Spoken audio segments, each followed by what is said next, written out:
अगर आप सोच रहे हैं कि थोड़ा रुक जाते हैं, फिर नया स्मार्टफ़ोन लेंगे, अगला सेल आने पर टीवी सस्ता हो जाएगा, लैपटॉप बाद में खरीदेंगे, तो सावधान हो जाइए, क्योंकि ये इंतज़ार आपकी जेब पर भारी पड़ सकता है।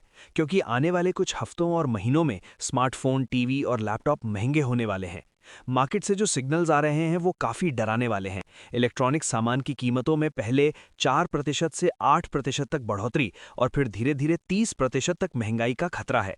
मतलब जो फ़ोन आज 15,000 रुपए में मिल रहा है, वही आने वाले कुछ महीनों में 18,000 से 20,000 तक पहुंच सकता है। तो सवाल यह है कि इलेक्ट्रॉनिक आइटम्स महंगे होने का खतरा क्यों है? दाम में कितना इजाफा होगा और कब होगा? इंडस्ट्री से जुड़े एक्सपर्ट्स का कहना है कि अगले 2 महीनों में स्मार्टफोन, टीवी और लैपटॉप की कीमतें 4% से 8% तक बढ़ सकती हैं, और ये सिर्फ शुरुआत है। अगर हालात ऐसे ही रहे तो आने वाले महीनों में कीमत 30% तक भी बढ़ सकती है।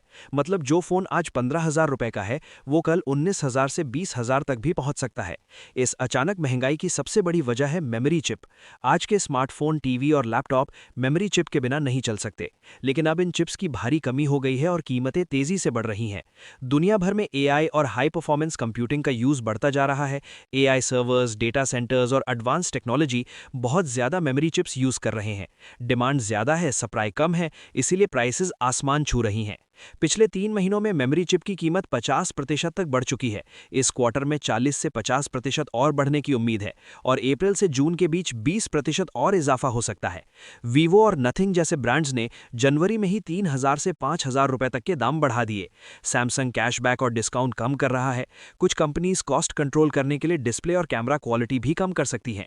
मतलब कीमत ज्यादा और फीचर्स कम। टीवी कंपनीज को सिर्फ 10% मेमोरी चिप सप्लाई मिल रही है। लैपटॉप प्राइसेस पहले ही 5 से 8% बढ़ चुकी हैं। नवंबर-दिसंबर में स्मार्टफोन प्राइसेस 3% से 21% तक बढ़े थे। आगे चलकर 30% तक बढ़ोतरी पॉसिबल है। कुल मिलाकर चिप क्राइसिस, महंगाई, कम सप्लाई, कंपनीज प्रेशर में और कस्टमर कंफ्यूजन में हैं। अगर आप खरीदारी का प्लान बना रहे हैं, तो अब इंतजार का नहीं बल्कि सोच समझकर डिसीजन लेने का वक्त है। आपका इस पर क्या कहना है, कमेंट करके बताएं, और तब तक के लिए हमें सब्सक्राइब करना बिल्कुल ना भूलें।